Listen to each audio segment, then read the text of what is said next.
Rubén, una preguntita antes que arranque. Sí. Desde el punto de vista conceptual. Yo, esta semana, un poco en particular, no quiero generalizar, pero capaz que es una situación personal. Yo estuve repasando un poco, todas las clases, y la parte, digamos, analítica, yo todavía no la visualizo bien porque tiene muchos temas relacionados con procesos de algoritmos de optimización, el tema de la ecuación de Bellman y el tema de la recursión. Eso lo encuentro un poco duro, como finalidad del curso. ¿Qué es lo que se espera? ¿Que nos adentremos en eso o que nos quedemos con la idea? Mira, hoy parte del repaso va a tener algo de eso. La finalidad del curso es que entiendan el concepto. ¿Ah? No hay o sea, no una demostración matemática de algo, sino el concepto. O sea, el concepto de lo que es la operación. ¿Por qué el problema de la optimización dinámica estocástica surge? Y cómo está haciéndose para resolver ese problema. Es importantísimo que el concepto sí lo entiendan. O sea, el algoritmo en sí, yo te diría que no es muy relevante, pero en realidad una vez que entiendas el concepto es clarísimo. Entonces, es como que es difícil decirte, no es muy relevante, ojo, es de lo más relevante porque es ahí donde está el kit de la cosa. Les voy a poner un ejemplo bien claro. Cualquiera podría decir, yo soy el tal Vivo, en vez de usar todas estas herramientas, voy a sacar el máximo de energía del sistema, en vez de minimizar el costo. Y simplemente lo que hago es miro los aportes de las represas y digo, voy a poner las cuotas de las represas lo más altas posible, porque así todo aporte que llega al nivel más alto y es más energía, y no tan alto que tenga que verter. Entonces simplemente miro las probabilidades de que si estoy en tal cota abierta y me paro, no sé, 1 metro antes en la represa y con los pronósticos las manejo para tratar de minimizar los vertimientos y maximizar la energía generada. ¿Tá? En lugar de tomarme el trabajo de decir, no, vamos a diseñar la política óptima de operación. La diferencia entre una cosa y la otra, cuando hice la cuenta, año 2009, capaz que hoy ya no es lo mismo, ¿no? Pero eran 100 millones de dólares por año.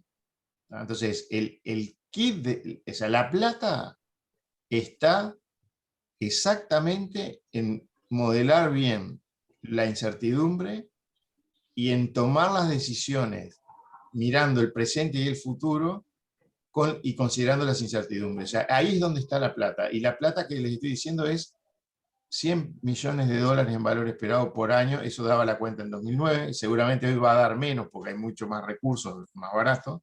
Pero pónganle que dé, no sé, la mitad. Igual es un montón de plata para un sistema que su presupuesto en generación anual es del orden de los 600 millones. 500, 600 millones. Entonces, en la optimización es donde está la plata. Y por poquito que parezca cada amiguita que uno va recogiendo cuando optimiza algo y lo modela un poquito mejor, todo eso suma y al final bueno, en el ejemplo de voy por la simple y maximizo la energía generada en lugar de minimizar el costo, hay 100 millones de dólares de diferencia por año. O sea, parece raro, pero es lo que cualquiera de nosotros pensaría. Si mañana nos dicen, mira, optimizar el despacho, y te largan con una planilla Excel, capaz que lo primero que haces es decir, bueno, voy a maximizar la energía que extraigo de hidráulica porque el resto lo tengo que cubrir con otra cosa. Y bueno, hay mucha diferencia. Yo ahora voy a hacer un repaso y ustedes pregunten todo lo que... O sea, el repaso es lo que hicimos ante turismo, porque me imagino que usted, igual que yo, me agarra turismo en el medio, me acuerdo de la mitad de las cosas. Entonces, un repaso medio rápido a los golpes va a ser, pero ustedes pregunten de cada parte todo hasta quedarse con la idea conceptual. O sea, acá no hay nada difícil. Lo que puede haber son cosas mal explicadas nomás, ¿tá? Entonces, y no es ninguna fórmula matemática lo que hay que entender. Lo que hay que entender es siempre el concepto de por qué una cosa se hace de tal manera o da de tal manera. Que atrás de eso hay un algoritmo que se llama, con un nombre muy rimbombante, programación dinámica estocástica y con la recursión de Bellman.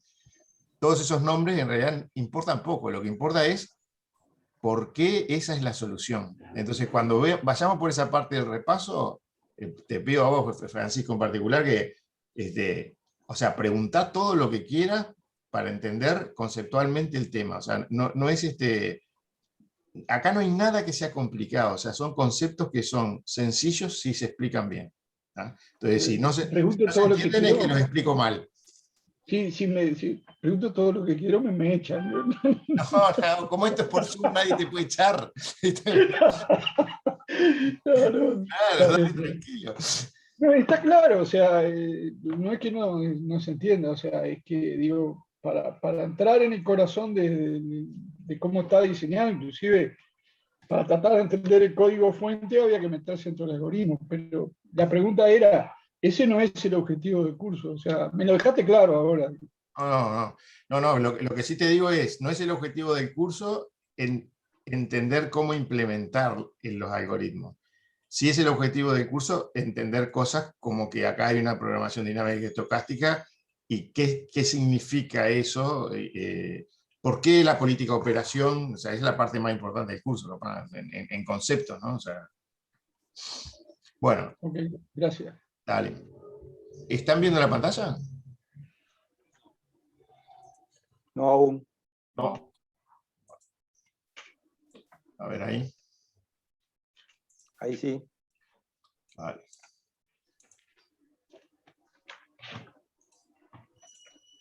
Bueno, y voy a empezar por la parte más matemática del tema, que es un problema de optimización. Todo lo que estamos hablando nosotros pasa por optimizar algo, que lo que decíamos es el costo futuro de la operación, el costo de la operación futura o el costo futuro, y la notación de un problema no es otra cosa que eso, mínimo de una función f de x, donde el x son mis parámetros de control, o sea, aquello que yo puedo mover, con el X perteneciente a un conjunto D, esta es una notación genérica, o sea, hay una función F que va del dominio de mi control, o sea, donde yo puedo mover el X, a la función, al dominio de los reales, porque es la plata, los millones de dólares que quiero minimizar, ¿no? Esa es la notación. Lo primero que les había mostrado, que esa notación es equivalente a una descripción geométrica del problema, que es simplemente si tengo el X como una dimensión sola aquí graficado, este es mi dominio, esta es la función de costo, o sea, lo que quiero minimizar, le llamo supremo del problema al conjunto de puntos que quedan sobre el dominio por arriba de la función de costo. Entonces, eso supremo del problema, o epígrafes de la función se llama en matemática también, eso describe absolutamente el problema. O sea, yo estoy buscando el punto que estando dentro del dominio me da el mínimo del problema. ¿Tá? O sea, la notación de ese conjunto sería esto que está acá abajo, pero poco importa. O sea, lo que importa aquí es, conceptualmente, un problema de optimización se puede describir por el supremo del problema, que es un conjunto de los puntos por arriba de la función de costo en el dominio. El problema se dice que es lineal cuando la función de costo es de este tipo, o sea, un vector traspuesto por mis parámetros, o sea, una combinación lineal de los parámetros más una constante, y el dominio es la intersección de muchas funciones de ese tipo, ¿no? Mayor igual, menor igual que 0, igual a 0. Y lo que veíamos así muy rápidamente en la clase esa introductoria de optimización, es que un problema lineal es un problema convexo. ¿Tá? Y me faltó decirles aquí, la gracia de que algo sea convexo es que los puntos se ven por un segmento que está dentro del propio supremo, con lo cual cualquier algoritmo de búsqueda local que salga de un punto y vaya moviéndose hacia donde ve que baja la función de costo, es capaz de alcanzar el mínimo del problema. ¿Tá? Entonces, si el problema es convexo, los algoritmos comunes de búsqueda local, que simplemente se paran en un punto, miran el gradiente de la función y buscan para ir bajando el valor de la función, llegan al óptimo del problema. Si el problema es lineal, es convexo, y además como el gradiente de la función, cuando derivan esto, les queda el vector este A, que es fijo, no se anula, entonces saben que cuando se muevan seguro se van a pegar en una frontera, entonces saben que el óptimo de un problema lineal está en la frontera del dominio. El tema de, hasta ahora lo que les dije como conceptos importantes son el concepto de convexidad, que si un problema es convexo, entonces los algoritmos de búsqueda local encuentran el óptimo, y el otro concepto es los problemas lineales son convexos, y como el gradiente no se anula, el resultado siempre está en la frontera. Y eso da lugar al método simplex de resolución, que los que vieron análisis, métodos numéricos seguramente lo vieron en facultad, pero es un método que es lo que está usando el CINCE adentro, que es muy simple y muy viejo y muy clásico, que simplemente dice, como sé que está en la frontera el resultado, me paro en los vértices del poliedro de este aparatito, salgo de un punto y entro a buscar por los puntos. Y como la cantidad de puntos es fija, termino encontrando el resultado. El concepto de relajación. Digo que un problema es una relajación de otro si el supremo de ese problema incluye al otro. Conceptualmente, ¿qué es lo importante de esto? Que ustedes entiendan esto, que siempre que pongo más restricciones, tengo un problema más acotado, más rígido, ¿tá? Y cuando pongo menos restricciones, o sea, aflojo el problema, tengo un problema más relajado, ¿tá? Para la... ¿Por qué esto es importante? Porque hay veces que resolver un problema en su forma original, o sea, en su descripción original, es complejo, pero aflojándolo un poco uno logra encontrar una solución, ¿tá? Y ahí vienen las técnicas de relajación, y la gracia de eso viene por este lado, que es, el verde es el problema original, ¿tá? Sin relajar. El otro, el salmón, es uno relajado, ahí tienen un supremo arriba del otro. Yo logro resolver el relajado, tengo este punto. Si tuve la suerte que la solución me cae dentro del dominio del otro, o sea, dentro del verde, puedo calcular la función de costo ahí, tengo este otro, y sé que esta es una cota inferior del punto que estoy buscando, que es este rojo, y que esta es una cota superior. Eso me permite usar técnicas de relajar con un parámetro o un problema, encontrar la solución e ir apretando el parámetro, ajustando el parámetro, e ir obteniendo una cota superior e inferior de la solución que busco. Y con eso al final, bueno, o sea, ajusto hasta donde la diferencia ya no me importa, o que encontré la solución factible. Eso yo les había mostrado que, así como dijimos, bueno, el simplex es lo que es un problema lineal, cuando hay algunas variables que son enteras, se llama programación entera mixta, ¿tá? Y lo que les mostré es cómo eso se considera dentro de un problema de optimización, relajando las variables y permitiendo que las variables enteras, o sea, tengo un problema planteado donde alguna de estas X son números enteros y el resto son reales.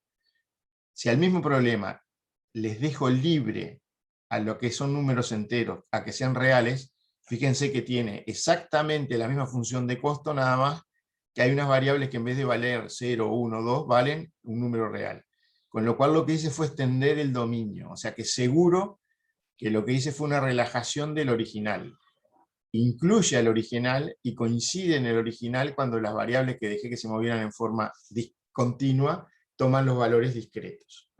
Entonces, con esa técnica, el tema de los mínimos técnicos, miren esta función de costo, que es potencia, que es la variable de control que tiene una máquina térmica común, y la máquina puede estar apagada, o sea que está en este punto, con lo cual la función de costo da 0, o puede estar operando entre la Pmin y la Pmax, con la cual la función de costo es esta que está acá. Esta función de costo ya es no convexa porque tiene el dominio partido, o sea, o estoy en este punto y el supremo es este, o estoy en este rango y el supremo es lo que quede por acá por arriba, ¿tá? Entonces ya no es convexo el problema. La forma de resolverlo que tiene el CINCE es usar programación entera mixta, o sea, se le agregó cuando cuando se crea el modelo de una máquina de este tipo, se le agrega una variable discreta que vale 0 si la máquina está desacoplada y vale 1 si la máquina está acoplada. ¿Tá? Y eso, con eso lo que vimos fue cómo se construía, cómo es el algoritmo de optimización en ese caso, que empieza con un nodo con todo relajado, o sea, todas las variables que sean continuas, las deja, que todas las variables que sean discretas, perdón, las deja que varíen en forma continua, obtiene la solución y cómo va fraccionando ese árbol de decisiones, que si uno fuera a explorar, supónganse que tienen 10 máquinas térmicas con mínimos técnicos y que dicen, bueno, va a haber 10 booleanas que valen 0 si las máquinas están desacopladas y 1 si están acopladas. Simplemente tomo todas las combinaciones de eso, que me da 2 a la 10 combinaciones, de ceros y 1 que pueden estar prendidas y apagadas las máquinas, y resuelvo los 2 a la 10 problemas de optimización, y me quedo con el óptimo, con el mínimo valor. Y digo, este es el despacho que quiero hacer hoy, porque me da que es el mínimo. Claro, eso, el resolver 2 a la 10 problemas, sería computacionalmente imposible. O sea, si cada vez vamos a hacer eso. La técnica esta, con un árbol de relajaciones que les permite empezar con todo relajado e ir ajustando hacia abajo el problema, rápidamente corta árboles. Una vez que encuentra una solución en algún lugar, empieza a cortar soluciones porque dice, sé que de aquí para abajo son todos problemas más ajustados que el problema de este nodo, entonces si aquí ya este valor era más grande que el que yo ya encontré, ya desecho todo ese árbol para abajo. Eso es lo que se usa en el despacho con máquinas con mínimos técnicos, y claro, y es muy ágil por la siguiente razón, que es, una vez que ustedes plantean el problema con todas las variables continuas, lo que sucede es que las máquinas más baratas seguro quedan ya plenamente despachadas. Las más caras quedan plenamente afuera, con el 0, entonces ya no quedan a media asta, ya la variable esa que dejaron continua no queda entre 0 y 1, quedan a 0 o a 1 la mayoría, y hay unas pocas máquinas que se están peleando por el lugar de quedar marginando en el que son las que después van a andar en este árbol tratando de buscar si las prende o las apaga. Entonces, cuando hay un conjunto de máquinas grandes, con diferencias de costos que hacen que seguro una van a ir en la base y otras van a quedar afuera, el algoritmo termina siendo bastante eficiente, porque en el primer planteo con todo relajado, ya le queda un escenario donde hay un montón de máquinas paradas y un montón de máquinas prendidas. Bueno, eso fue algo muy breve sobre la optimización, para que se quedaran con los conceptos de lo que implica la convexidad, lo que implica las relajaciones, o sea, qué es una relajación, y en general, de eso acuérdense de esto, que siempre que estén interpretando un resultado de lo que sea, ustedes están comparando dos cosas. Entonces, ¿cuál de las dos cosas es más rígida que la otra? Y cuando ustedes miran los costos de las simulaciones, tendría que pasarle, y analícenlo en ese sentido, si ustedes agregaron una restricción al problema, o sea, pusieron algo más rígido, el costo debía de subir, y si no subió, traten de buscar una explicación de por qué no subió. ¿No? O sea, es una simulación que está operando en forma óptima un sistema, se supone que se posicionó en el óptimo. Entonces, si les pongo un ejemplo, tengo un sistema donde, con una sala sin C con la programación estacional actual, y ustedes dicen, no, pero vamos a poner indisponible Punta del Tigre todo el verano. El segundo problema, cuando lo ejecuten, es un problema más rígido que el primero. Le pusieron tiene menos opciones que el primero, es un problema. Entonces, puedo decir que el primero era un relajado del segundo. Cuando haga las simulaciones, el costo del segundo tiene que ser mayor. Si encontró el óptimo y está todo bien, el costo del segundo tiene que ser mayor que el del primero. Bueno, ahora vamos a otro tema, que es el repaso de para qué es todo esto, que es para abastecer la demanda al menor costo posible. Entonces, nuestro principal cliente, que es la demanda, esto es la demanda de Uruguay desde 1965 hasta hoy, cómo ha venido creciendo. Bueno, faltan unos años para hoy, o sea, pero venimos más o menos por acá. Cómo ha venido creciendo, y esta es la tasa de crecimiento, que empezó con niveles del orden del 5%, y hoy estamos en niveles del orden del 2,5%. Y a futuro yo le diría que poner que un 2,5% es una proyección cuasi optimista, en el sentido de que seguramente el sistema crezca a tasas un poquito menores que eso. Y como ven, esto es la tendencia, y esto es año a año, y como ven, claro, ese 2% o 5%, depende de lo que esté pasando en el sistema, de las crisis económicas, de lo que sea, tienen altos y bajos bastante grandes. Después capaz que en algún momento Gonzalo les muestra algo de cómo afectó el COVID, pero ahí no está en esto. Esto es la estacionalidad anual, solo para que nos acordemos que en verano y en invierno es donde tenemos mayor demanda. Tienen ahí adentro el ciclo semanal, los días hábiles, sábado y domingo, días hábiles, sábado y domingo. O sea, más o menos del orden de 30 gigas por día. Gigawatt, 1 gigawatt son 1000 megawatts, no 1.000.000 de megawatts, tengan cuidado. Esto es el comportamiento semanal y estacional de nuestra demanda. Esto es el día de hoy, cómo se está dando la demanda, que tenemos mucho térmico, todavía no había salido el sol cuando a las 7:18, por eso pregunté si estaba nublado en Salto, porque ni asomaban las solares. Mucho térmico, la biomasa 122 megavatios, hidráulica 116 y eólica. Obviamente estamos cuidando el agua. Esto es la generación por fuente en semana de turismo. La demanda es este rosadito que tienen aquí. Y de aquí lo que les quiero mostrar es la variabilidad que tienen las cosas. O sea, venimos con viento, el viento es el verde, el rojo es térmico, este rosado es importación de Argentina, o sea, no, nos van a echar del barco, pero nos siguen vendiendo, no tenemos problema por eso. Y el hidráulico que lo venimos cuidando y despachando Salto. Fíjense algunas cosas para ir viendo algunos temas del despacho, que es, por ejemplo, aquí terminamos exportando, cuando se va por arriba del rosado es exportación, y el amarillito ese es Argentina, o sea, acá no hay exportación a Brasil. Entonces, aquí exportamos térmico a Argentina, aquí exportamos un poquito de térmico, exportamos a Argentina, aquí exportamos no importa, aquí exportamos un poquito, aquí exportamos un poquito, y aquí lo que se nota son, bueno, en las madrugadas hay algunos excedentes que terminan siendo exportados porque no entran en el sistema uruguayo directamente. Después sube la demanda y ya no es el caso. El tema de la falla, como concepto importantísimo del tema, que es que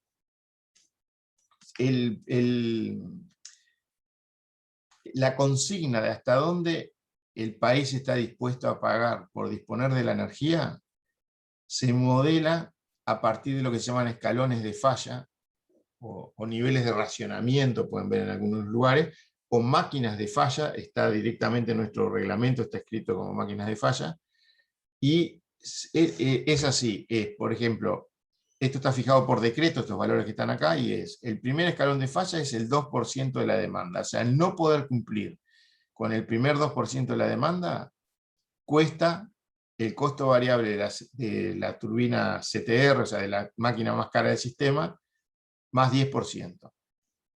El segundo, 5%, o sea, entre el 2 y el 7%, $600 el megavatio hora, después 2.400 y el resto 4.000. Esto es importante porque estos escalones de falla son los que determinan cuánta generación queda instalada en el país y son los que determinan la calidad del abastecimiento. O sea, si yo estoy dispuesto a pagar muy poco, significa que no me importa que haya muchos apagones y que falle el sistema en suministrar la energía.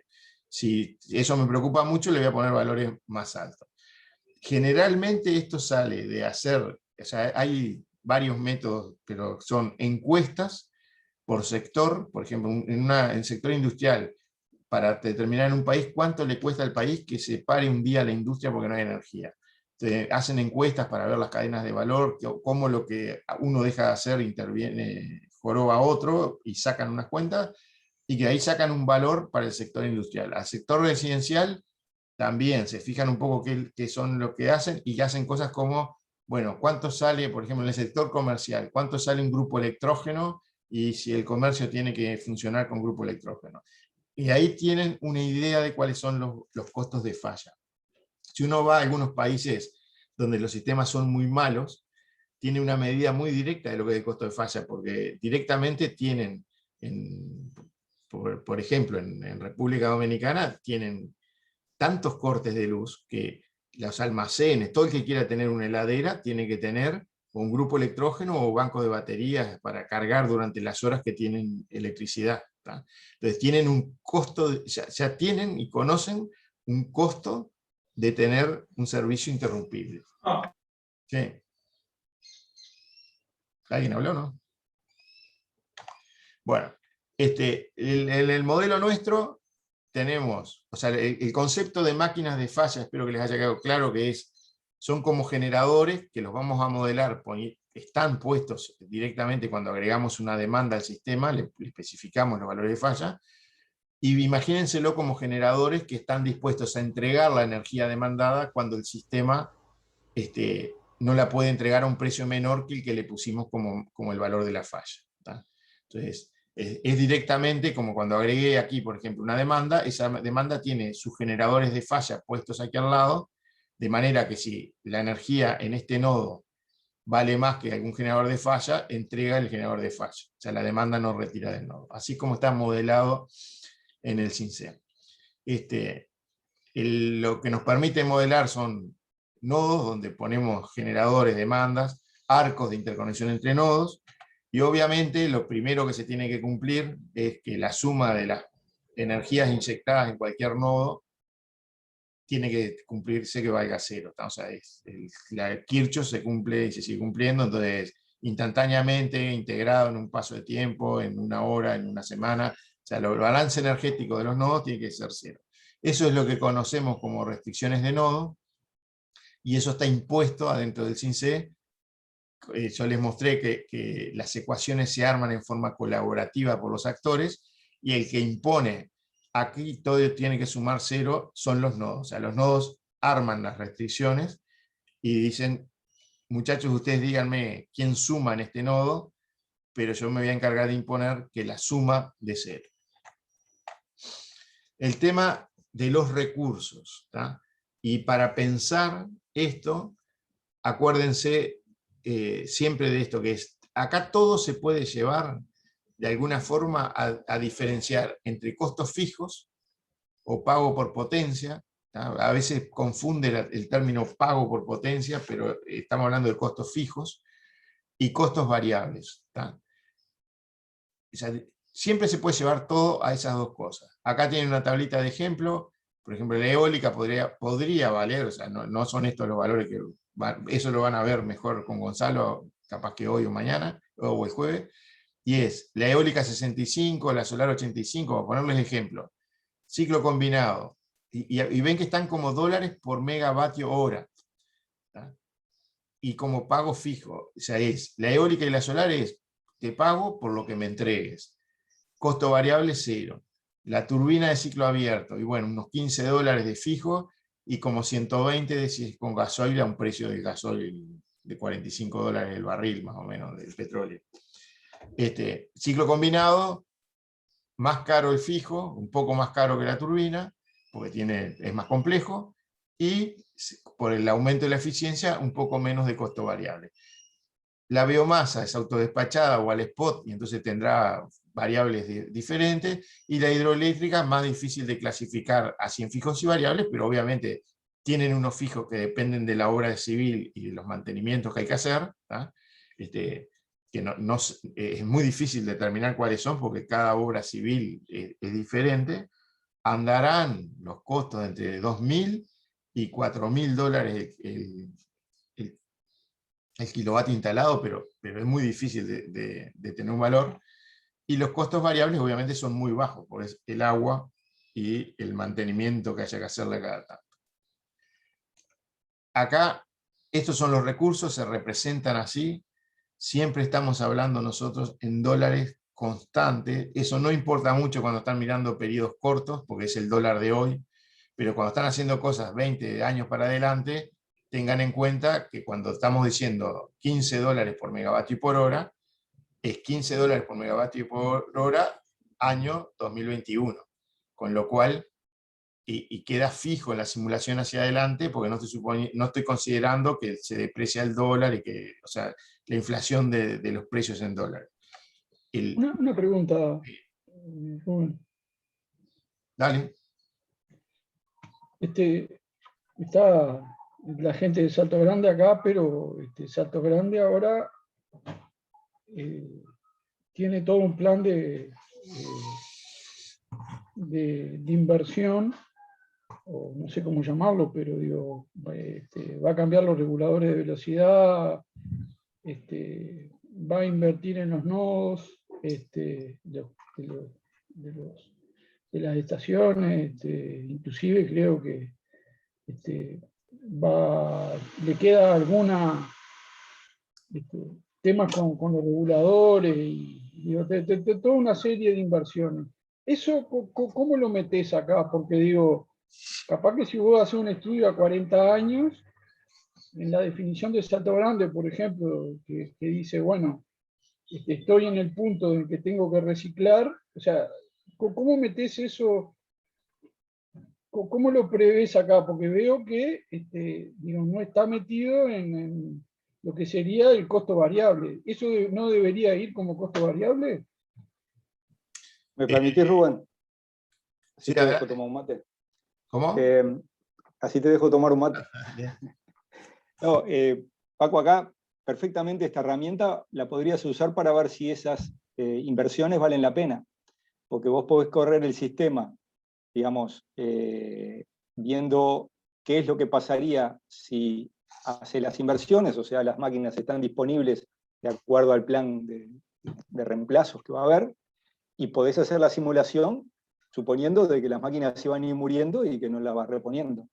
Y cuando hagas la simulación te vas a dar cuenta que a dos manos vas a hacer la inversión. Evidentemente vas a tratar de que sea mínima la inversión porque es plata que tenés que poner.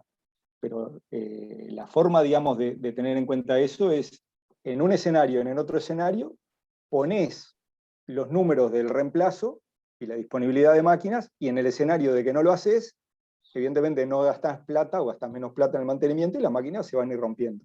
Cuando simulás los dos escenarios te vas a dar cuenta si vale la pena hacerlo o no hacerlo.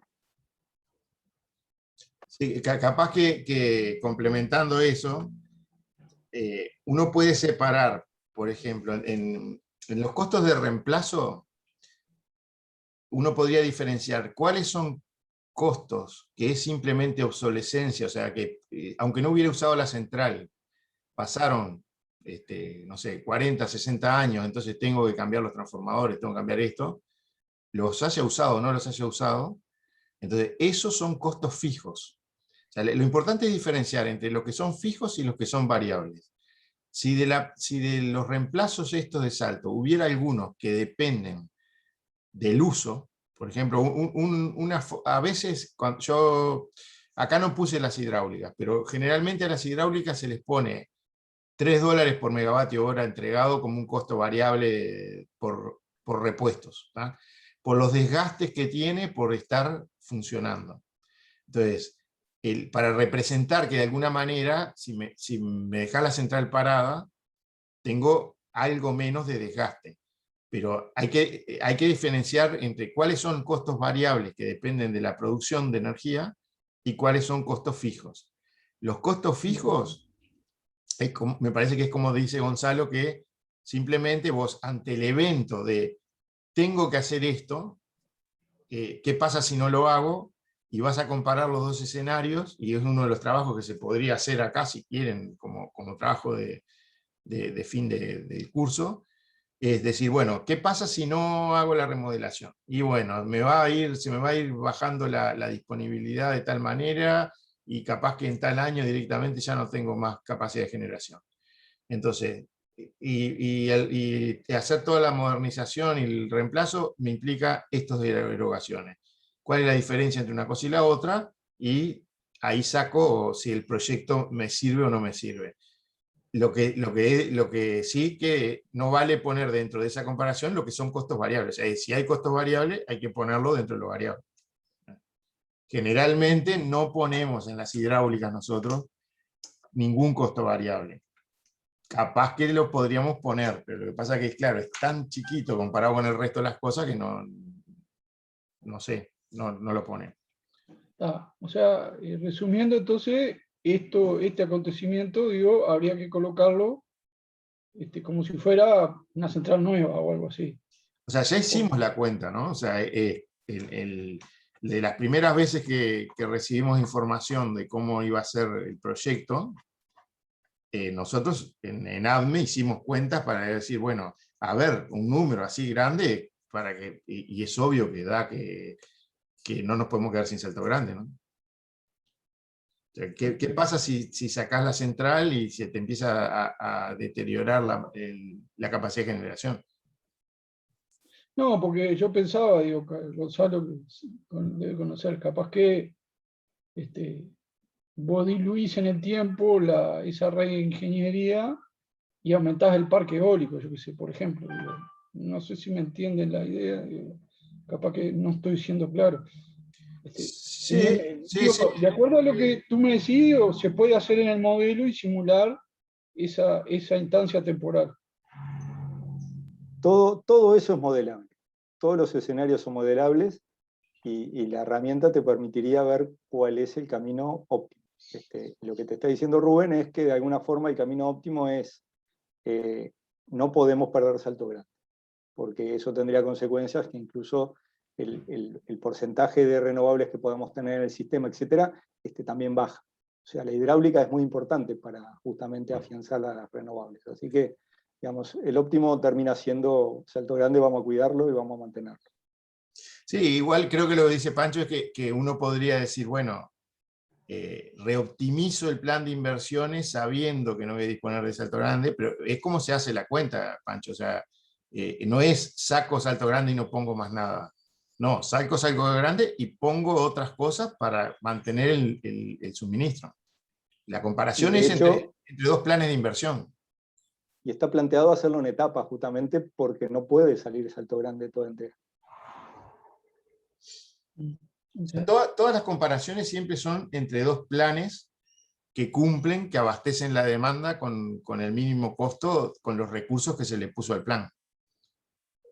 O sea, por ejemplo, solo sacar Salto Grande y ver cómo aumenta el costo no tiene ninguna gracia, porque es obvio que te arruinás. O sea, lo que hiciste fue, saco Salto Grande y dijo que el sistema se expanda con eólica y con solar y con biomasa, y con turbinas de ciclo abierto de gasoil, para cubrir la energía que no va a entregar Salto Grande.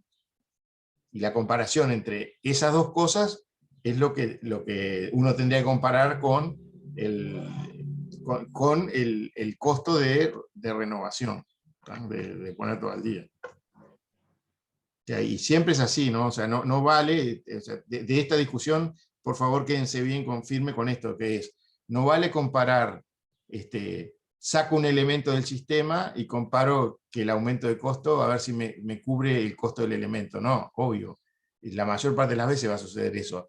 Sacan un elemento del sistema y ponen lo que sustituiría ese elemento al costo que tenga. Entonces, el aumento de costo no va a ser tanto, porque lo bajaron con otra cosa. Y siempre son entre dos opciones. Difícilmente la opción sea, saco Salto Grande y no pongo más nada. Bueno, acá lo importante, o sea, todo es modelable en el concepto de lo que quería dejar claro en esta transparencia es la importancia de distinguir entre costos fijos y variables, ¿tá? O sea, que es, clasifiquen las cosas, por favor, en costos fijos y variables. Y variable es si es proporcional a la energía que entrega, y fijo es lo que es independiente, lo van a pagar independientemente de. ¿Tá? ¿Por qué eso es importante? Porque una vez que el clavo está puesto, o sea, que compraron la inversión, solo importan los costos variables. ¿Tá? El despacho óptimo, el primer principio, podríamos decir, del despacho óptimo es solo miro los costos variables, no me importan los costos fijos. O sea, una vez que yo puse supónganse que Salto Grande hubiese costado $45 por megavatio hora que entrega, si divido todos los costos fijos entre la energía que entrega. Alguien me podría decir, no, bueno, pero entonces o sea, lo pongo acá, bueno, como me costara 90, como dice acá, lo pongo acá a 90, y cuando vendo la energía pretendo cobrar 90, y si no, que despachen cosas más baratas. Bueno, no, pierde el sistema, porque ya la pagué, y ahora el costo que tiene es el de oportunidad contra el resto de los variables. Entonces, la importancia de darse cuenta bien hay costos fijos y hay costos variables, y una vez que están en el tablero con todos los clavos remachados ahí, nadie va a venir y se va a llevar la central porque no cubre los costos fijos, es minimizar los costos variables. Es ahí donde se gana, que todos ganan. O sea, no quemo combustible porque ya pagué la central. No, si hay algo más barato, despacho lo más barato por el variable. Entonces, eso crea en cada hora del sistema para el despacho óptimo, o sea, si uno lo fuera a pensar en forma manual, crea una curva como esta, que aquí tienen los recursos ordenados por potencia, o sea, hay 600 megavatios de costo variable nulo, el Río Negro con un costo variable de 20 aquí, motores, así, y por último las máquinas de falla. Esto es lo que en la jerga nuestra se conoce como el orden de mérito, y el despacho óptimo sería, según la demanda, 2000 megas, me paro aquí, despacho hasta esta central. El costo marginal del sistema, que es el costo variable del recurso que daría el siguiente megavatio hora, es simplemente, bueno, quedó marginando me fijo cuál era el costo variable de ese recurso. Entonces, lo importante de esto es, solo miro los costos variables para el despacho óptimo. Podría construir hora a hora una curva de orden de mérito si no tuviera otras restricciones que me impidieran hacer cualquier cosa. O sea, les pongo un ejemplo, el ciclo combinado para arrancarlo preciso, no sé, 6 horas. Entonces, no es que en una hora puedo decidir libremente todo lo que quiera, no, hay ciertas restricciones. Pero para pensar, uno puede pensar con esto, que tengo una curva de orden de mérito, donde apilé los recursos del más barato por costos variables, del más barato al más caro, incluyendo las máquinas de falla, corto con la demanda y tengo quién margina y cuál es el costo marginal del sistema. El otro principio del despacho es que los contratos que tengan las centrales son de papel, o sea, no me pueden impactar en el despacho. No me importa si tenés un take or pay de gas o lo que sea. Acá miro los costos variables y despacho por costos variables. El tema de la valorización del agua. Es obvio que hay recursos que tienen costos explícitos, el variable de Punta del Tigre, el CTR, las máquinas de falla, la biomasa y los motores de Central Valle están acá con un costo medio como de full oil.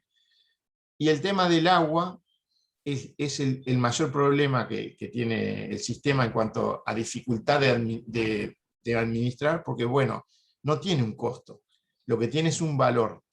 Y el concepto ¿me están escuchando? Sí.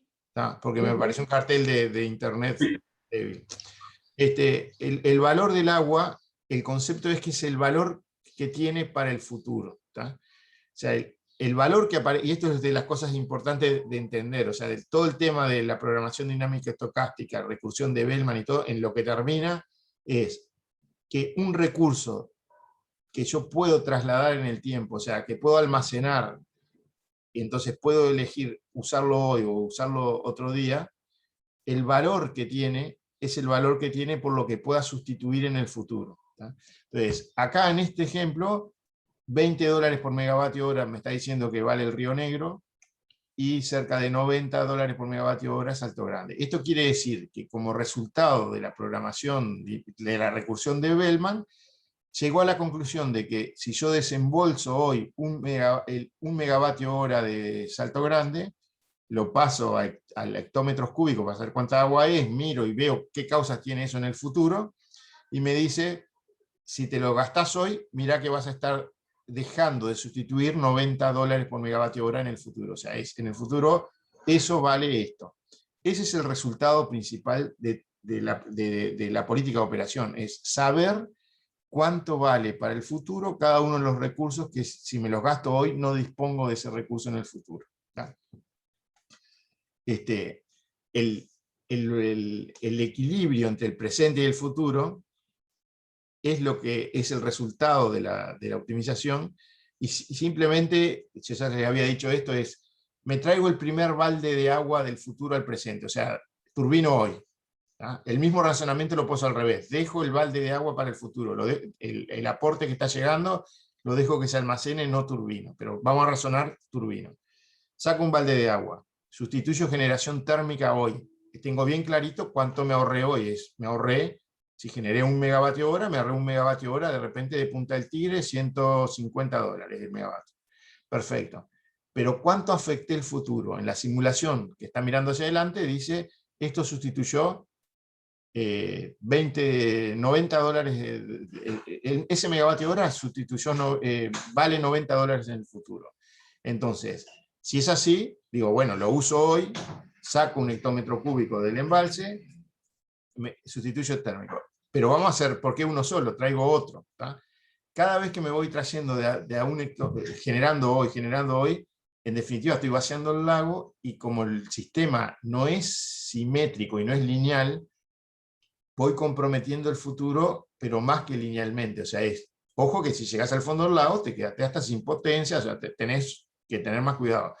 Entonces, lo que sucede es que me voy a traer los recursos del futuro al presente hasta que las consecuencias en el presente equilibran las consecuencias del futuro. ¿tá?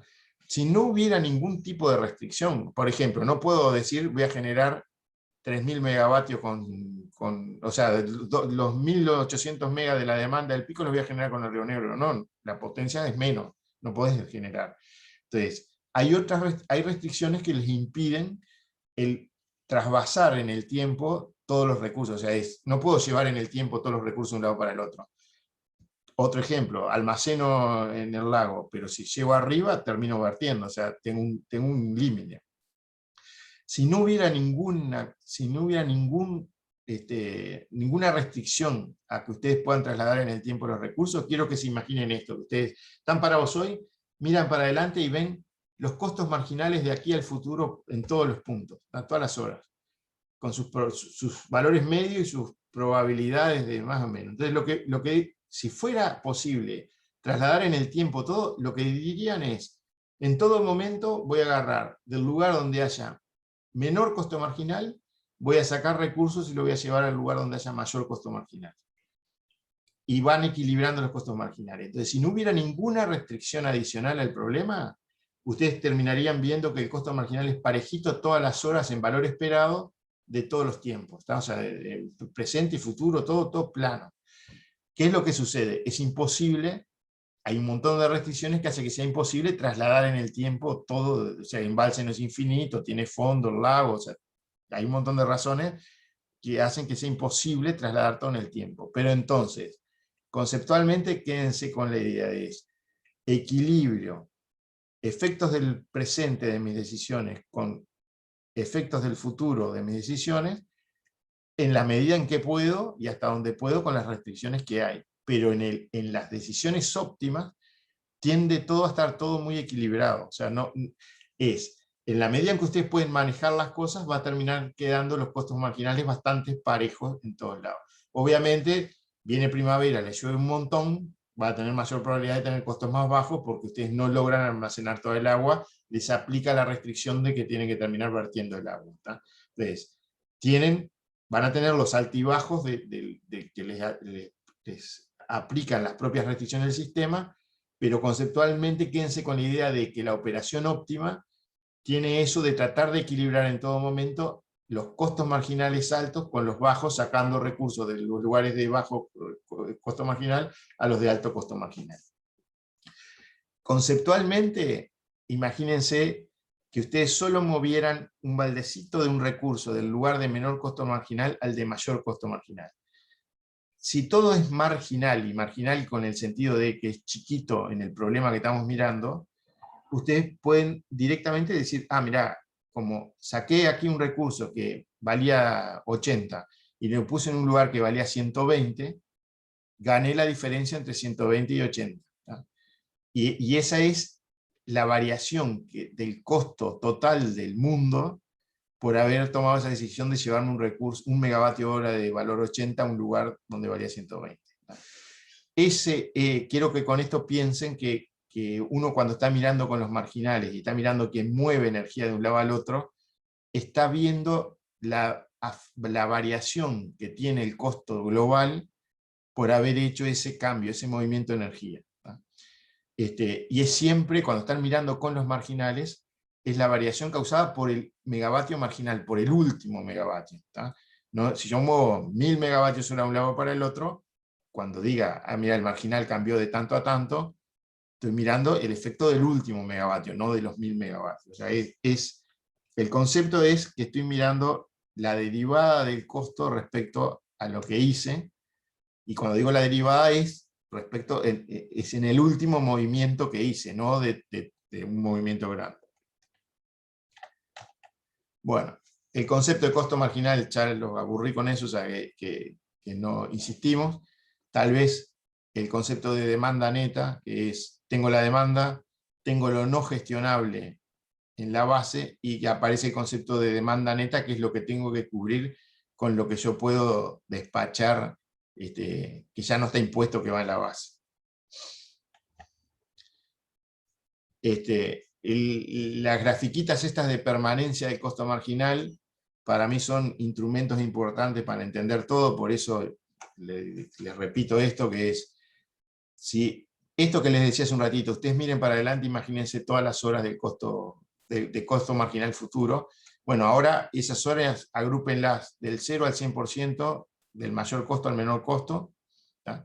Miran para adelante y dicen, miren, la foto que tengo de lo que puede pasar es, el 50% del tiempo el costo marginal va a estar por arriba de este valor, el 50% por debajo de este valor, el 90% por arriba de este valor. O sea, es la curva de permanencia del costo marginal. Tengo un costo variable de $120. Mira, en el futuro ese costo variable va a tener una convocatoria del despacho, o sea, va a estar convocado en el despacho del orden del 8%. Con eso con esta figurita puedo razonar eso y pensar eso, y va a causar un beneficio por sustitución al marginal. O sea, un megavatio de una tecnología con este costo variable, en ese mundo futuro donde la curva de permanencia es esta, me va a causar un beneficio por sustitución al marginal, que es el área que está acá. Porque simplemente cada vez que está convocado, su costo variable es 120 y sustituye un valor que es más alto. Entonces, en cada punto de esto está dando algo, el triangulito ese es el beneficio por sustitución de ese costo marginal. Esto, de vuelta, piénsenlo como que yo con eso estoy viendo la derivada del costo global por tener un recurso, un megavatio hora más de un costo variable dado. ¿No? Ahí viene el concepto de gradiente de inversión, que es el siguiente, que es, si con el beneficio por sustitución yo cubro los costos fijos de ese megavatio, entonces, por favor, instala un megavatio más. O sea, esto aplicado ahora a cómo agregar megavatios de diferentes costos al sistema, ¿tá? Viéndolo desde un punto de vista de cómo es la derivada del costo según lo que yo hago. ¿Tá? O sea, es lo mismo que hace un ratito les dije sobre llevo recursos del presente al futuro. Ahora miren, miro el futuro y digo, ¿traigo o no traigo un megavatio de inversión? Y lo pongo ahí. ¿Tá? Entonces, con ese criterio, uno diría, si esto me cubre los costos fijos, el mundo va a haber ganado esto en los costos variables. Si eso paga los fijos, pongo el megavatio. ¿Tá? Entonces, el concepto de gradiente de inversión no es otra cosa que eso, que es el beneficio por sustitución por el factor de disponibilidad del megavatio, que eso me faltó decirles aquí. Bueno, está bien, este es el triangulito, pero como no está disponible el 100% del tiempo, en realidad se reduce por el factor de disponibilidad, menos, o sea, los dólares que causa de beneficio en el mundo por la reducción de costos variables, menos lo que me cuesta el megavatio ese en costos fijos, dividido los costos fijos. Esto sería el impulso inversor o el gradiente de inversión expresado en dólar por dólar. O sea, yo pongo $1 y si esto me da positivo es que estoy ganando tantos dólares por dólar que invertí. Si me da negativo estoy perdiendo, y al final en el óptimo de inversiones, uno diría, tiene que darte que el gradiente de inversión es nulo, si no estarías tratando de poner más inversiones o pusiste de más. O sea, esto es algo medio simplificado, pero es conceptual. O sea, ustedes van a ver con Gonzalo todo cómo hacer una planificación de inversiones, después que las hagan y todo, conceptualmente se les tiene que cumplir que, ojo, me paro en un punto y los gradientes de inversión tienen que ser razonables, tengo que ver que se cumplen este tipo de cosas. Bueno, llevado al extremo eso, si uno va a mirar la eólica con costo variable 0 y pago fijo 65, y mira la curva de permanencia, terminaría diciendo, el área acá abajo me tiene que dar 65, porque si no invertí de más o invertí de menos. Llevado a un extremo. Bueno, algo sobre el sistema uruguayo, que creo creo que nos salteamos de alguna manera decirlo, ustedes lo están viendo a través de las salas, pero hagamos un breve repasito de qué es lo que hay hoy en Uruguay. 2.000 megas de interconexión con Argentina, 70 megas con Brasil y 500 megas con Brasil. ¿Tá? Este sistema de acá está unido por el cuadrilátero Salto Grande, que se construyó cuando se construyó Salto Grande, que son una línea de 500 acá, una línea de 500 acá, y los cruces en 500. Eso nos hace rígidamente unidos con Argentina. O sea, nuestra demanda son 1.200 megas en promedio, 1.800 de pico, o 2.000 de pico, póngale ahora, sí, o sea, ahora, antes de la pandemia, con lo cual la interconexión con Argentina es directamente la demanda, es un link rígido, los dos tenemos 50 Hz, o sea, estamos rígidamente unidos. Con Brasil, ellos tienen 60 Hz, nosotros 50, con lo cual ese vínculo es con conversoras de continua, conversoras de alterna, continua y conversores de frecuencia, con lo cual ese vínculo es un vínculo flexible. ¿Tá? Esto es re importante en los sistemas, o sea, los sistemas están girando a 50 Hz o a 60 Hz, que cualquier perturbación en el sistema arrastra al otro sistema si el vínculo es rígido. Las conversiones de frecuencia, una de las cosas que permiten justamente es que, como el vínculo es de continua en el medio, uno puede imponer en la conversora el flujo de potencia y queda fijo. No me importa si del lado de Brasil se va la frecuencia de 60 Hz, baja a 45, yo sigo entregando la potencia y no tengo por qué desconectarme así nomás, solo porque en frecuencia me está arrastrando. O sea, no me arrastra en frecuencia y no me va a hacer darle más potencia porque cambió la frecuencia.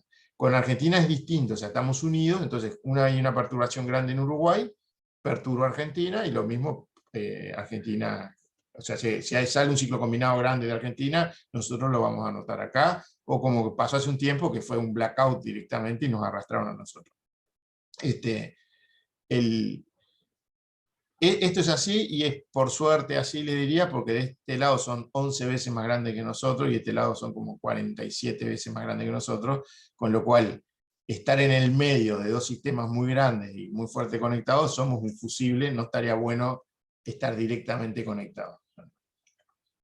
En la hidráulica tenemos 3 centrales en cadena en el Río Negro.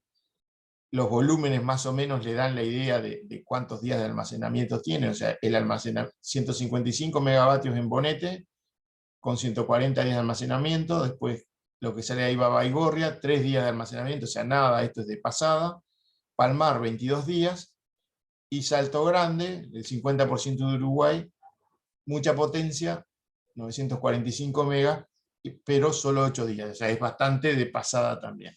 Eso es así el sistema, y con eso hay que convivir, y eso da parte de los resultados que van a ver, que seguramente van a experimentar cuando empiecen hacer los trabajos, es que, bueno, de alguna manera el sistema tiene acá menos potencia instalada de repente, pero capaz de mover la energía en 2 meses, ¿tá? En el Río Negro. En el Río Uruguay tiene bastante potencia, pero es capaz de mover la energía adentro de la semana, o sea, no mucho más allá de 8 días. El parque térmico que tenemos, esos son los costos variables que tienen hoy, ¿tá? O sea, lo pueden ver en la página de ALME también. Y tenemos 2 turbinas de gas en CTR, más o menos cada una de 113 megavatios, esto depende un poco de 110, 113, depende mucho de cómo están. Punta del Tigre 1.6 son 6 turbinas de 48 megas, Punta del Tigre 7 y 8 son 2 de 22, los motores de Central Valle son 8 de 10 megavatios, que hay uno que está mal. El ciclo combinado son 2 TGs, 2 turbinas de gas, de ciclo abierto, gasoil o gas, de 186 megas y la turbovapor de 186 megas, y biomasa inyectable en forma media permanente a la red, entre Montes del Plata, UPM y los distribuidos que hay, andan entre los 110, 120, 130 megavatios, o sea, dependen un poco. Eso es lo que hay disponible. En el 2011 uno hacía una simulación del sistema y obtenía una figura como esta, que es del 0 al 100% de los años de hidraulicidad, la demanda cerca de los 10.000 gigas, y fíjense que con igual probabilidad les puede tocar cualquier año de estos. Les podía tocar un año como este, donde la hidraulicidad cubría casi que el 100% de la demanda del año. O les podía tocar un año como este, donde cubría la tercera parte. El resto era cubierto con centrales, o sea, con gasoil y full oil, y salía lo que salía. Esto era la imagen 2011 con un poquito de biomasa. Obviamente que esto crea un riesgo grande, que es, puedo necesitar casi cero térmico, o necesitar casi el 70% de térmico del año, ¿no? Fíjense que hay un riesgo de volumen grande. El otro riesgo grande es esto, que es el petróleo, y esta curvita que está en este dibujo pueden verla del 2008, 2009, 2010, o sea, siempre más o menos parecida en... Nadie sabe nada, o sea, el petróleo puede valerte 50 o 210. Ahora hace rato que venimos por el lado del 50, ¿tá? Pero en el 2008 fue hasta 145. Entonces, este riesgo que es de volumen se multiplica por este riesgo de precios, y eso es la mayor incertidumbre de Uruguay 2011. Después, se fueron instalando cosas. A 2018 lo que ha instalado es esto, o sea, la hidráulica queda fija, se instaló más petróleo, se instaló mucho más eólica y un poco de solar. Está distribuido por todos lados. En 2011, la proyección de cómo iba a evolucionar el costo marginal es lo que ven acá, o sea, con bandas de probabilidad en valor esperado y con cortes de 80 y 20%, y en verde tienen ahí un seguimiento que hicimos hasta el 2018, después ya no lo hice más, que es el promedio móvil de 5 meses, cómo fue el costo marginal ejecutado real, ¿tá? Y bueno, y anduvo ahí entre las bandas, después anduvo un poco más bajo, y seguramente si miro ahora va a andar un poco más arriba en este último año, que estamos más tarde. En 2019, o sea, la misma figura esta, ahora con todo lo que está instalado, les da esto, ¿tá? O sea, la base hidráulica es la misma, biomasa hay un poco más porque entró Montes del Plata, con la eólica que hay instalada les queda todo esto, y ahí ven picos de térmicos. Esto sale de simulaciones del sistema real, con lo cual, por más que el año tenga mucha hidraulicidad y viento, algo de térmico se precisa, porque en algunas horas hay que despachar térmico igual porque el viento bajó, ¿tá? Entonces, por eso tienen esos picos que tienen ahí. De esto, lo único interesante de esto es que observen que necesariamente los sistemas, ya el uruguayo como está, y los sistemas a lo que están tendiendo, es como la energía las renovables son baratas y más baratas que el combustible, entonces se instalan y necesariamente van a quedar excedentes de energía, ¿tá? Más o menos en el óptimo, con la relación de precios que hay entre una cosa y la otra, en Uruguay daba algo como esto, que es que en el 70% del tiempo vas a tener excedentes de renovables. Capaz que es alguna de las cosas que ustedes pueden verificar en alguna de las corridas que hagan, de bueno, me sirve que haya excedentes. No es un objetivo que no haya excedentes, el objetivo es reducir los costos. En la instalación actual, si uno mira, esto es la demanda, el mínimo de la demanda diaria, el valor esperado de la demanda diaria y el pico de la demanda diaria, por unidad del promedio anual, o sea, por eso está el 1 acá, y la capacidad instalada de eólica más solar. Si uno mira esto, lo que ve es que la capacidad instalada de eólica más solar supera en casi todo el año al pico o sea, el pico de instalado con el pico de la demanda es prácticamente en el 70% del tiempo del año es mayor lo instalado que la demanda. ¿Tá? Esto muestra el nivel de integración que tenemos de renovables, que es de los más altos del mundo. El tema de, una cosa de, el tema de la variabilidad, o sea, la importancia de cuán difícil es manejar el sistema con todo eso integrado. Entonces, aquí lo que tienen es una ventana de cuánto tienen que promediar la energía eólica para obtener, o sea, miren solo los conos estos, miren el último y la primera banda, y esto es, si yo promedio un mes, voy a tener el valor esperado de la eólica más o menos 15%, con confianza 90%. O sea, si yo miro, son cortes de probabilidad esto, pero quédense solo con los últimos dos bordes, que es la de 5% y 95%, o sea que el total de acá adentro es 90%, hay 5% para arriba y 5% para abajo. Entonces esto es, ¿cuánto tiempo tengo que promediar la energía eólica para tener con 90% de confianza tal error alrededor del valor esperado? Entonces fíjense que si yo promedio 2 meses la energía eólica, ya estoy con confianza 90% en más o menos 10% del valor esperado. ¿Ah? Entonces, si lo miro, es preciso algo que me integre, que me almacene 2 meses de energía y ya tengo el valor esperado con más o menos 10% de probabilidad. Con confianza 90%, el valor esperado con más o menos 10% de error. Con la solar pasa algo parecido, es un poquito menos al principio, ahí se queda un poquito chata, pero es más o menos parecido, más o menos 10% en 2 meses, con confianza 90%. Y abajo tienen la hidráulica, que fíjense que para llegar a 10% hay que integrar como 16, ¿tá? Pero la diferencia es que estos son años, no son meses. Entonces, la gran variabilidad y la que es costosa de filtrar es la que hay que integrar mucho. O sea, imagínense un banco de baterías. Bueno, almaceno 2 meses, sí, es grande, espantoso, un montón. Claro, pero 16 años es mucho más grande. ¿Tá? Entonces, el costo de un filtro está por la cantidad de tiempo que tiene que filtrar.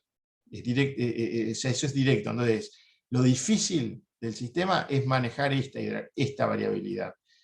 La energía eólica y solar a niveles mensuales ya son casi firmes, ¿tá? Y siendo que el sistema ya está equipado con embalses para tratar de manejar un poco esto, esos mismos embalses actúan de filtro de lo otro con mucha facilidad. ¿Tá? O sea, es parte del análisis y de cosas que ustedes podrían llegar haciendo simulaciones y observando.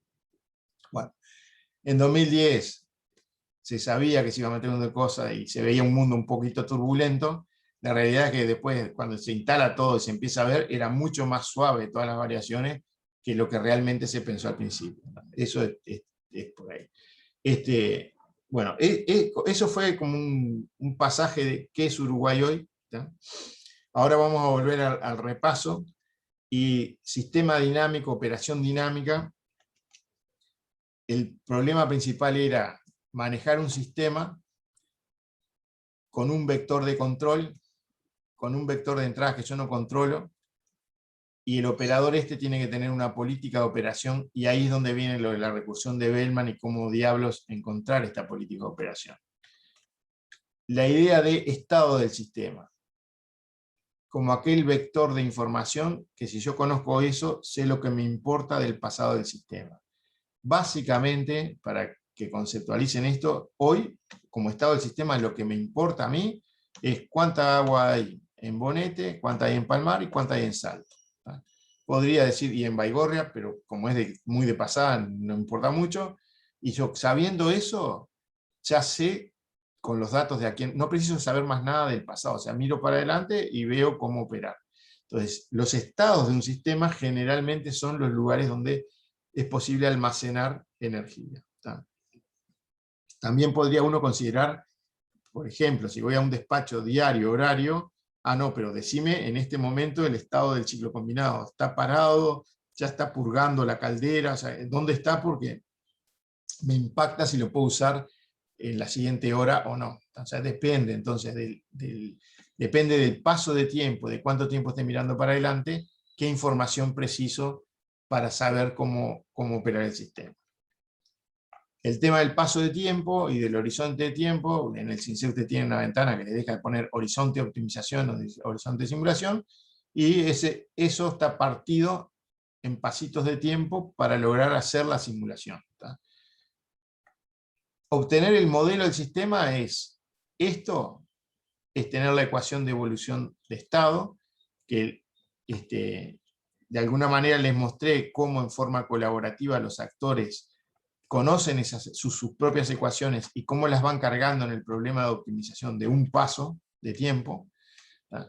Y también les mostré cómo era el tema de la recursión de Bellman para lograr encontrar cuál era la política de operación, cuál es la función que hay que poner acá, que en función, que conociendo el vector de entradas no controlables en un instante, el estado del sistema en ese instante, dice, impongo tal vector de control porque sé que eso me va a llevar por la operación óptima. O sea, el encontrar esa función, esa política de operación, es lo que se resuelve con la recursión de Bellman.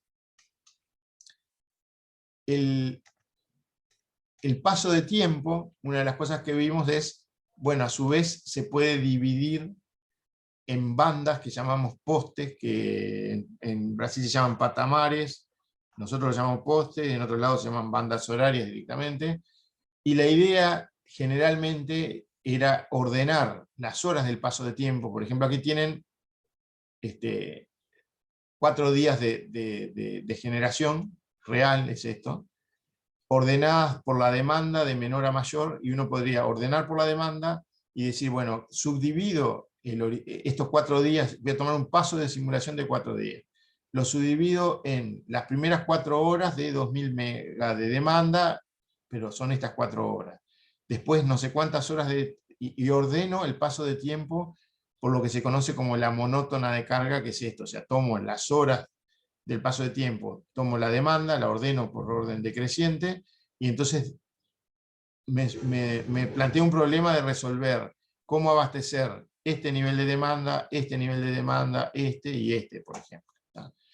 Ese problema de abastecer, o sea, el poner bandas, acuérdense que estoy desordenando las horas del paso del tiempo, y para hacer un balance en 4 horas y no tener que resolver 96 horas. ¿No? O sea, el truquito es, si tomaste un paso de tiempo en muchas horas, haceme los balances energéticos fraccionados en postes para resolver menos problemas. El tema que les quiero mostrar aquí es que en este ejemplo, que es un ejemplo real, o sea, son 4 días cualquiera de julio de 2018, la demanda es esta, pero la demanda menos las renovables, ordenada con ese mismo orden, es esta que está acá, que son los rojos.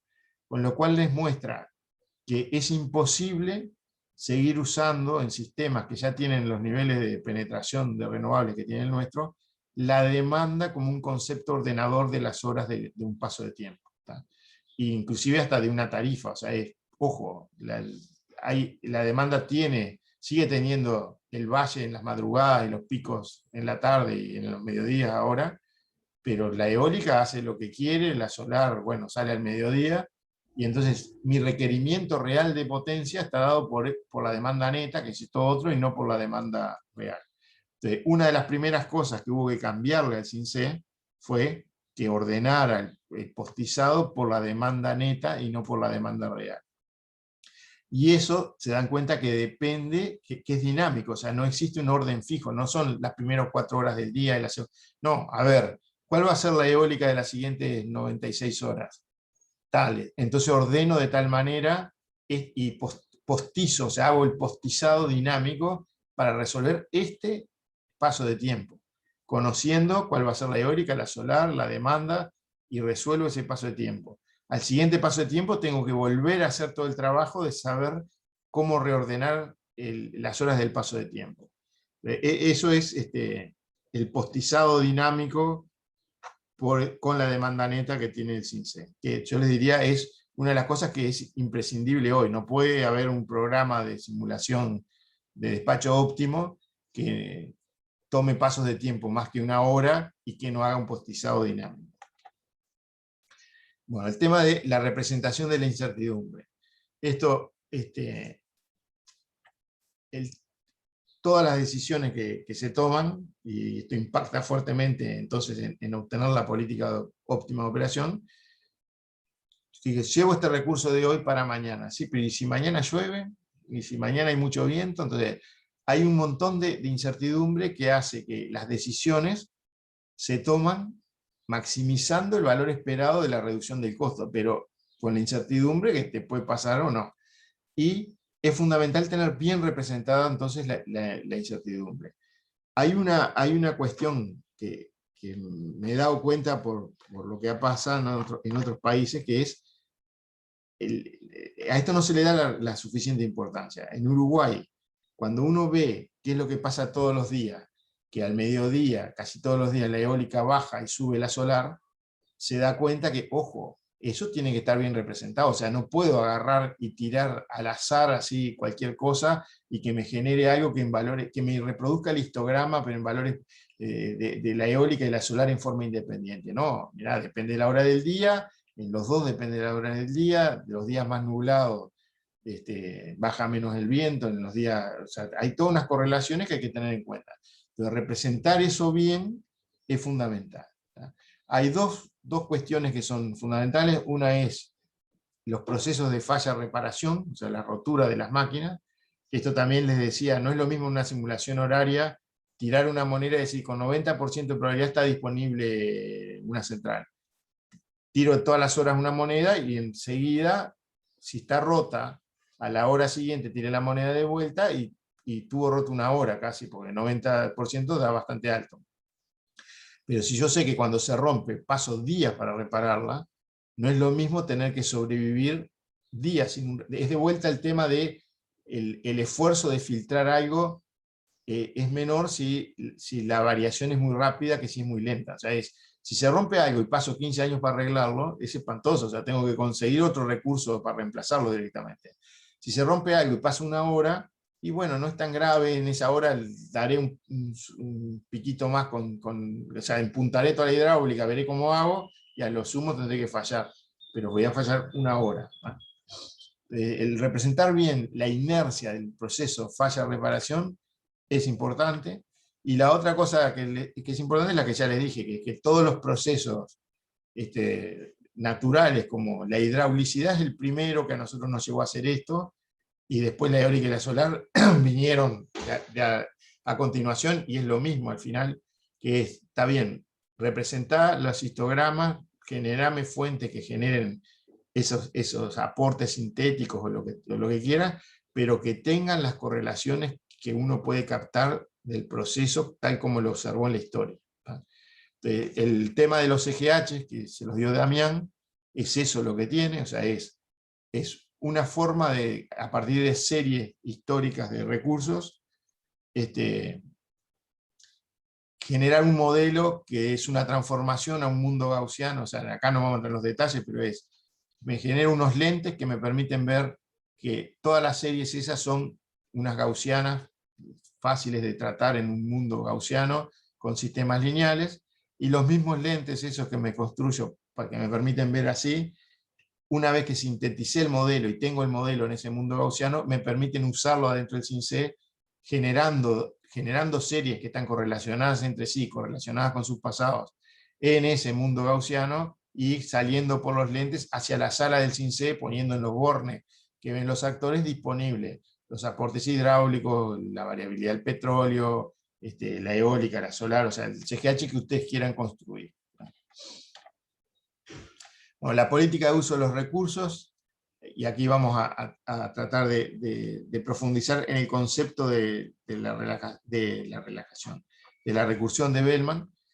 es lo que ya les introduje al principio, que capaz que hice más énfasis por la pregunta de Francisco, que es el tema al final es un equilibrio entre el presente y el futuro, ¿no?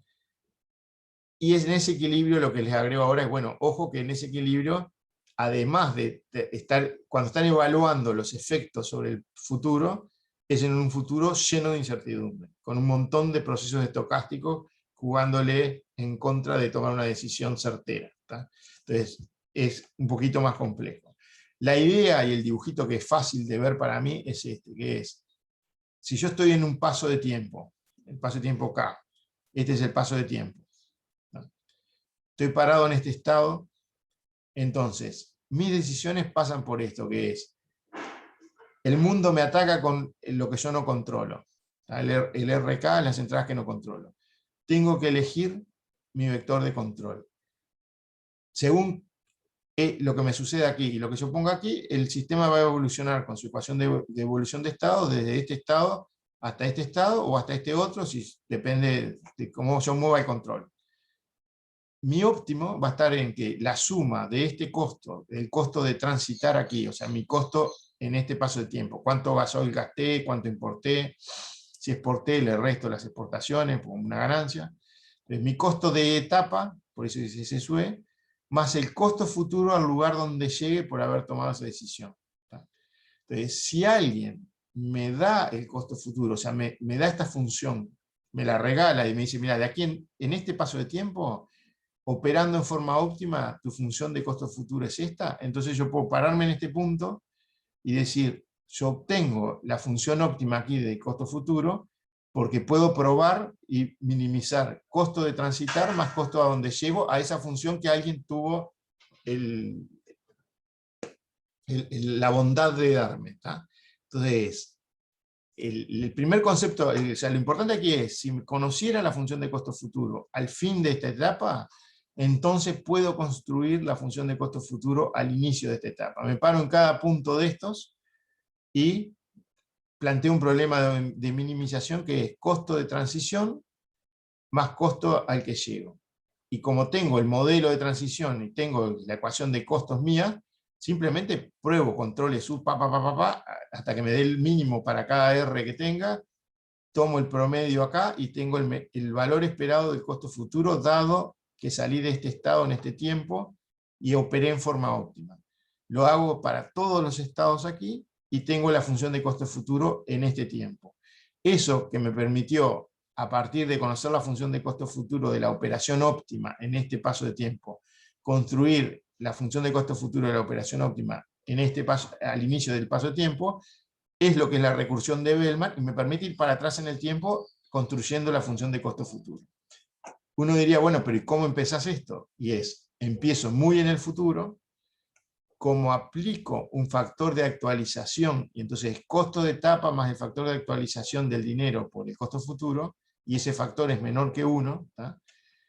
Se puede demostrar que miren esto que es la función de costo futuro en este frame acá, mírenla como un vector que para cada puntito de X me da un valor. Cuando yo aplico todo eso que les dije, me paro en cada punto aquí y hago el mínimo, simplemente lo que voy a obtener ahora es en cada punto del estado de esta recta otros valores que son los costos futuros aquí. Entonces miren todo este algoritmo que me pasa del vector que me describe el costo futuro aquí al vector que me describe el costo futuro aquí, como una transformación de un vector de n números, que son los costos futuros en los puntos donde discreticé el estado, a otro vector que son n números en los puntos en que discreticé el estado. Esa transformación se puede ver que si yo pongo dos vectores levemente diferentes acá, por el efecto del factor de actualización, la distancia entre esos dos vectores, cuando transformen los dos con el mismo algoritmo de buscar el óptimo, acá, están un poquito más cerca, o sea, es una contracción. Entonces, lo que sucede con eso es que, si es así, si yo pongo cualquier basura en este frame, y voy suficientemente para atrás varios pasos, llega un momento que lo que estoy obteniendo ya no importa de lo que puse aquí. Ya no es relevante con lo que inicié.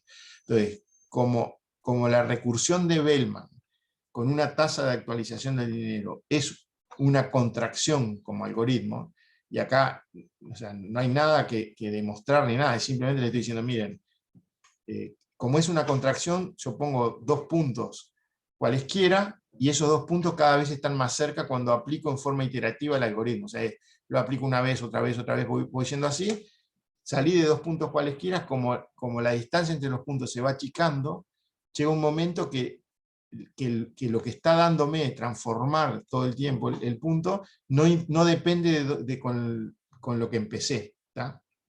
Entonces, eso es lo que usamos, y por eso es que el horizonte de optimización siempre lo dejamos más largo que el de simulación.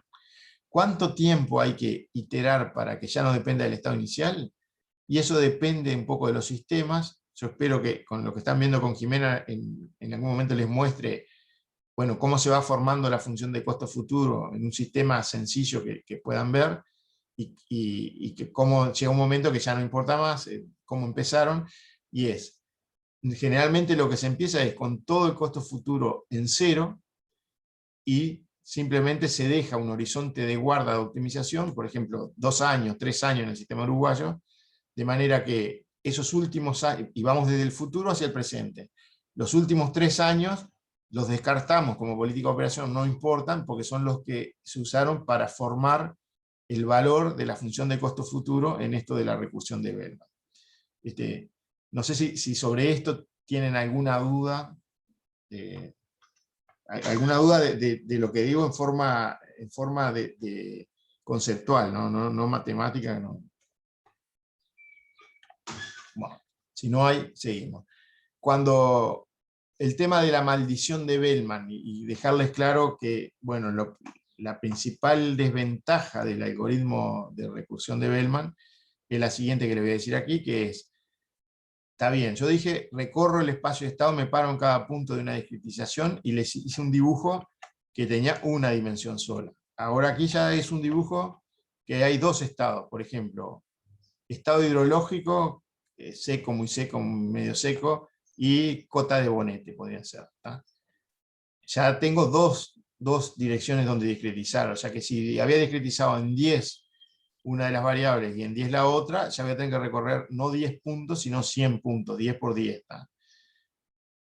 Además de eso, tengo que los procesos estocásticos, o sea, las R's estas que tengo aquí, cuánta suerte, cuántas posibilidades quiero probar de eso. ¿Tá? Eso también me termina multiplicando la cantidad de problemas que tengo que resolver. La discretización de la dimensión 1 del espacio del estado, por la discretización de la dimensión 2, así hasta cantidad de dimensiones que tenga el estado, termino, por ejemplo, 10 por 10 por 10 por 10. Enseguida les explota la cantidad les explota computacionalmente la resolución del problema. O sea, el problema de la maldición de Bellman es muy lindo, tenés una solución cerrada del problema de optimización dinámica estocástica, que lo resolvés con un algoritmo, pero, ojo, que ni bien te empiezan a crecer la dimensión del espacio de estados, te arruina. ¿Tá?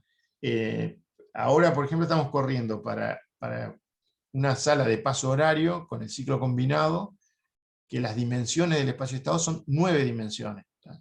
Ya eso hace que resolver el problema del despacho de una semana con eso vaya a llevar, ya no me acuerdo ahora si eran 36 días, una cosa así, o sea, algo que no me sirve para el despacho de un día para el otro, o sea, directamente. Bueno, y aquí terminó el resumen. Creo que aprovechamos para hacer el corte, Gonzalo, no sé si te parece.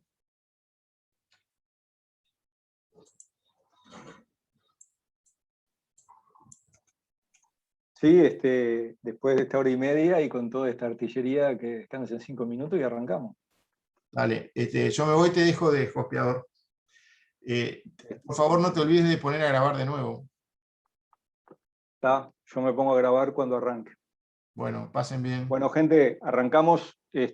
Ahora son 10:32. Arrancamos